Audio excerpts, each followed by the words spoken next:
So I'm just going to take you through 6 very important postures in 6 minutes that are perfect for the symptoms of perimenopause and menopause.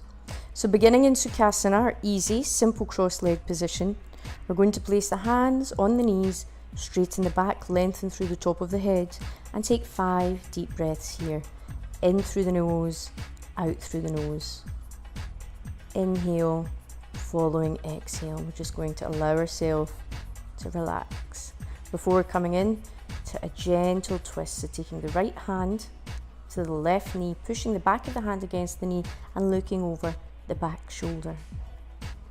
We're just going to take a few breaths here, in and out through the nose, and then changing over sides. So we're just releasing the length of the spine, relaxing the neck as we do this. Remembering to breathe, inhale, following exhale.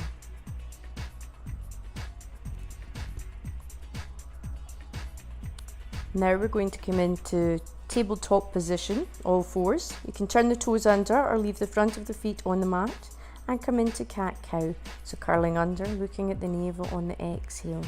On the inhale, look up between the eyebrows, take the navel to the mat. And reverse and curling under, take those shoulders up. Inhale, looking up.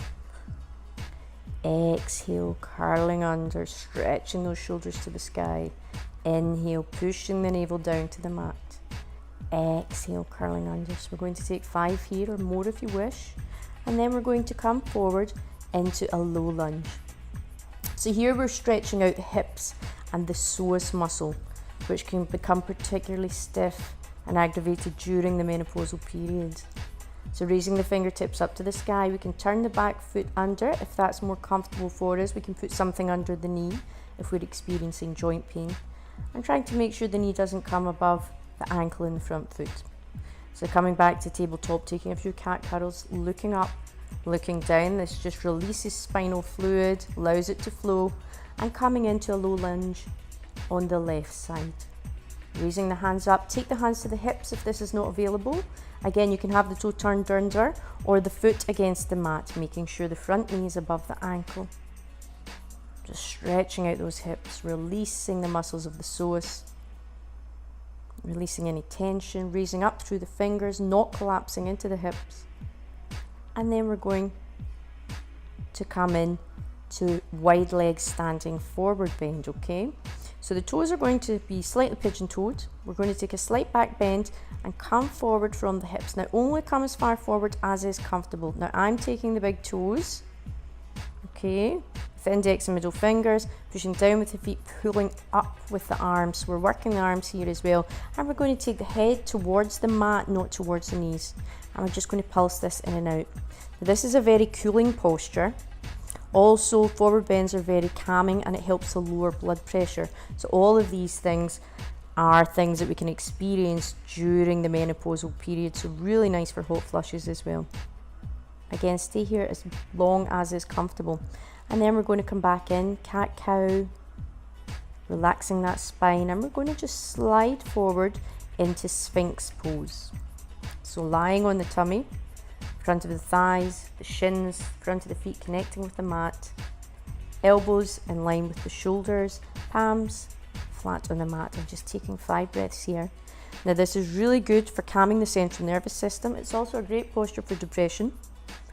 A lovely back bend. You can move up into Bhujangasana, cobra pose, as I've done here, if this is available to you, or you can stay in Sphinx pose, whichever works best for you. Just releasing and relaxing.